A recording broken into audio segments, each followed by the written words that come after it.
அன்புள்ள விருச்சிக ராசி அன்பர்களே வணக்கம். இந்த வார ராசி பலன்.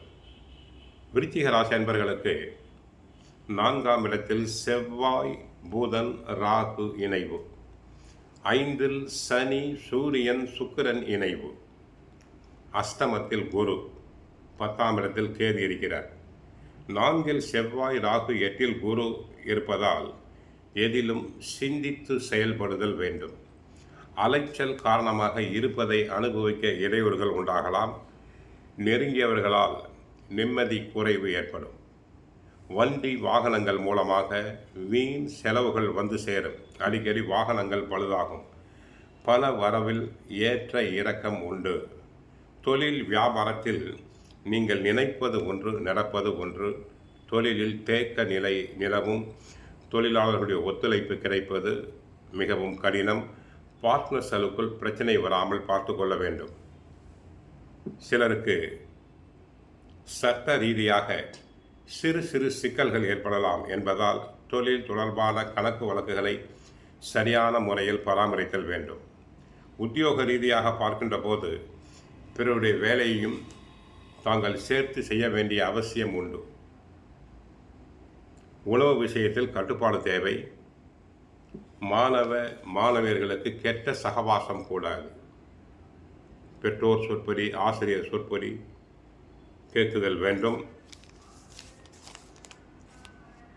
இதுவரை 4ஆம் இடத்தில் சனி பகவான் பூர்வ புண்ணியஸ்தானம் சென்று விட்டதால் சனியினுடைய அர்த்தாஷ்டம தோஷம் குறைகிறது. வேலையில் எதிர்பார்த்து காத்திருந்த பணி மாற்றம், இடமாற்றம், ஊதிய உயர்வு கிடைக்கும். கருத்து விரோதம் கொண்ட உறவினர்கள் தங்களை தேடி வந்து உறவு பாராட்டுவர். புதிய வாகனம் வாங்குவீர்கள்.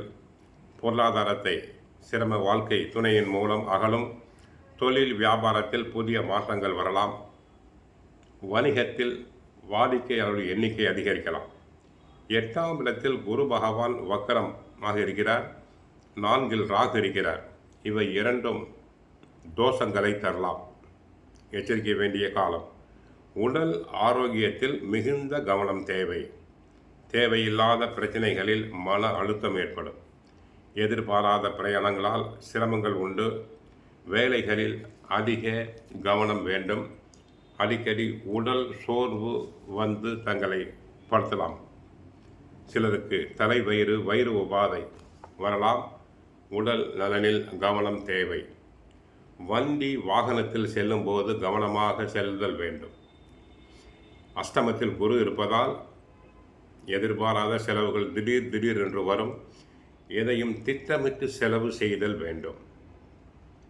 ஆக சனிக்கிழமைகளில் கோயிலுக்கு சென்றால் சனி பகவானை வழிபடுங்கள். நல்லெண்ணெய் கோயிலுக்கு வாங்கி கொடுக்கலாம்.